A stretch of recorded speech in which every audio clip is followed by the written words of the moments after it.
Eat Bulaga muling gumawa ng kasaysayan sa noontime ng Pilipinas. Magugulat ang lahat dito, Eat Bulaga nilagpasan ang dati nilang record sa noontime noong 2025, record-breaking agad ang mga Dabark ads ngayong pagpasok pa lang ng 2026. Talaga namang pinatunayan na naman ng Eat Bulaga ang lakas nito sa noontime, dahil muli na naman ngang pinaramdam ng Eat Bulaga ang lakas nito, na hindi nga lang basta lakas ang pinaramdam ng Eat Bulaga sa noontime, dahil record-breaking na naman nga ang Eat Bulaga ngayong bagong taon 2026, dahil nilagpasan pa nga ng Eat Bulaga ang dati nitong record sa noontime noong nakaraang taon January 2025.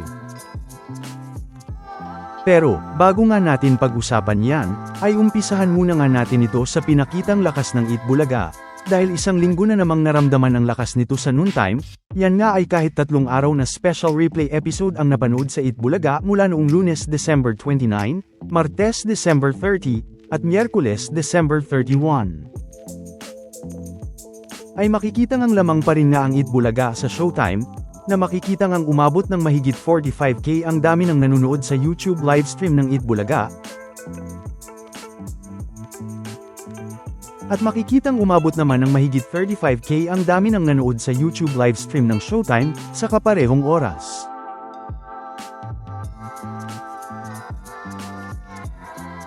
Na makikita ngang kahit na bumaba ang dami ng nanonood sa YouTube livestream ng Eat Bulaga noong December 29, 2025, na inaasahan na nga na mas konti ang mga manunood sa kani-kanilang mga YouTube livestream, dahil sa maraming mga nakabakasyon, ay makikita pa rin ng lamang pa rin nga ang Eat Bulaga dito. Noong Martes naman December 30, 2025, ay makikitang umabot naman ng mahigit 47K ang dami ng nanonood sa YouTube livestream ng Eat Bulaga, yan nga ay kahit special replay episode pa rin ang napanood sa Eat Bulaga dito. At sa kaparehong oras, ay makikitang umabot naman ng mahigit 26K ang dami ng nanonood sa YouTube livestream ng Showtime.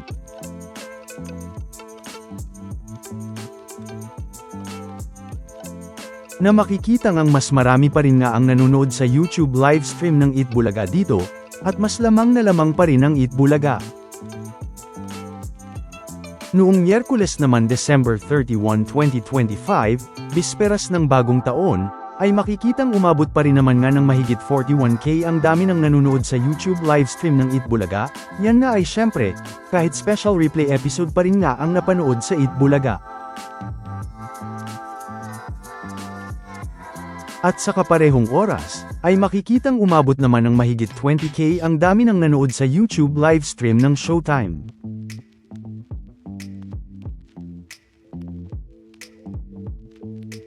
Na makikita ngang kahit na 3 araw replay ang Eat Bulaga, ay talaga namang marami pa rin nga ang mga nanonood dito, at talaga namang hindi iniwan ng mga legit Dabark ads, kaya naman ay makikita ngang lamang pa rin nga ang Eat Bulaga dito, at makikita pa rin nga ang lakas ng Eat Bulaga. Noong Huwebes naman unang araw ng 2026, bagong taon, January 1, 2026, na kung saan, ay balik live ang Eat Bulaga. Ay makikitang muling tumaas ang dami ng nanonood dito, na umabot naman nga ng mahigit 81K ang dami ng nanonood sa YouTube livestream ng Eat Bulaga. At sa kaparehong oras, ay makikita ngang umabot naman ng mahigit 31K ang dami ng nanood sa YouTube livestream ng Showtime.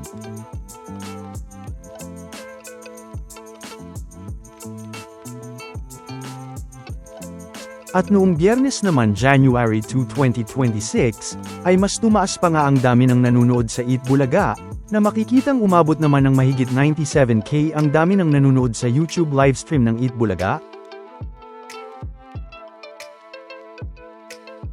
At sa kaparehong oras, ay makikitang umabot naman ng mahigit 58K ang dami ng nanood sa YouTube livestream ng Showtime.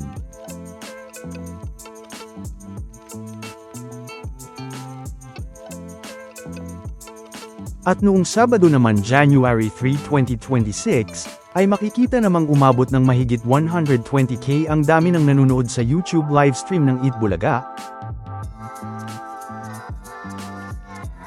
At sa kaparehong oras, ay makikitang umabot naman ng mahigit 69K ang dami ng nanood sa YouTube livestream ng Showtime.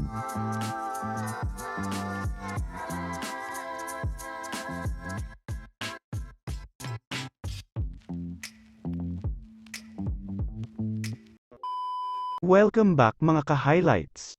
Bago tayo magpatuloy ay maaaring mag-subscribe at i-click ang notification bell para updated kayo sa mga susunod pang videos, at paki-like na rin ang video, share at mag-comment na rin. Maraming salamat po.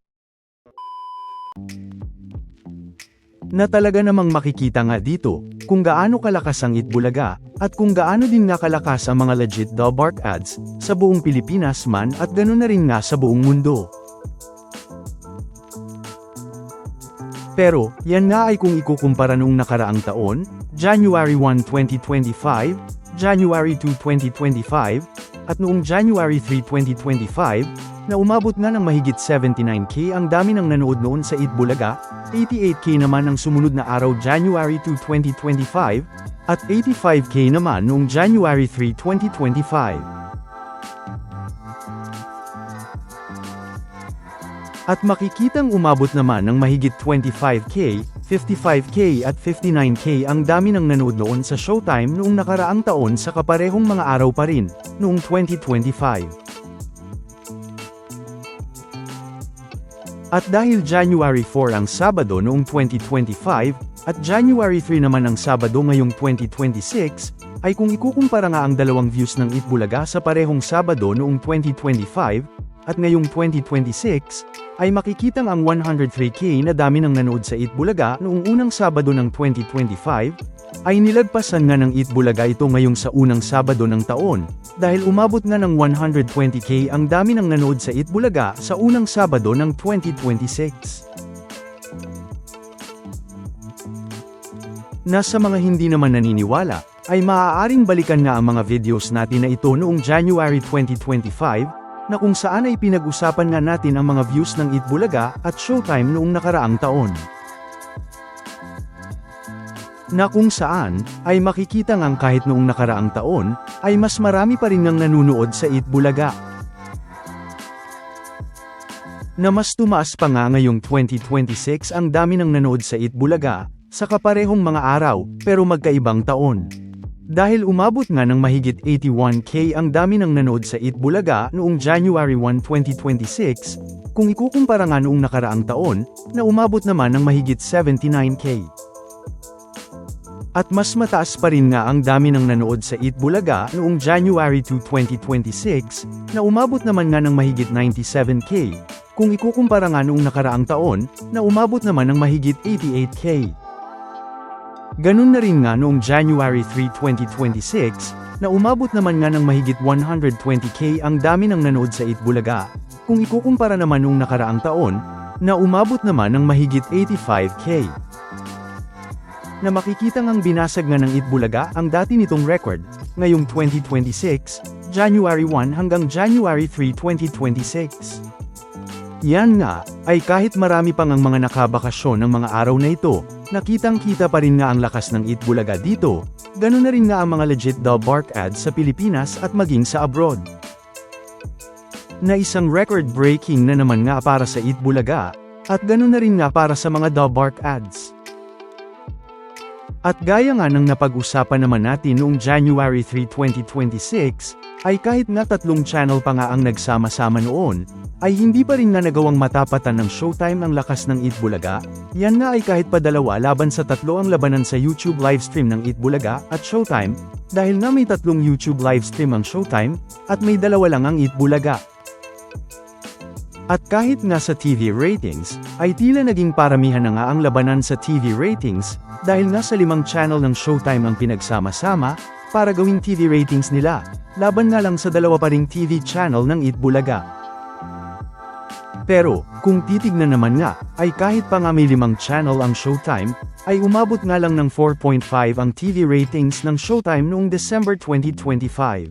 Yan nga, ay kung ikukumpara naman sa 3.0 na TV ratings ng Itbulaga, yan nga ay sa 2 TV channel lang ng Itbulaga. Kaya naman paano pa kaya, kung may 5 channel din ng Itbulaga? Dahil kung matatandaan, ay noong nasa GMA pa nga ang Itbulaga, ay matatanda ang umaabot nga noon ng 22.4 ang TV ratings ng Itbulaga, sa isang channel lang. Na para nga sa mas kumpletong detalye ng TV ratings ng Eat Bulaga at Showtime, ay mangyaring balikan lamang po ang video natin na ito. Samantala, ano naman ang mga masasabi nyo patungkol sa mga napag-usapan natin sa video na ito?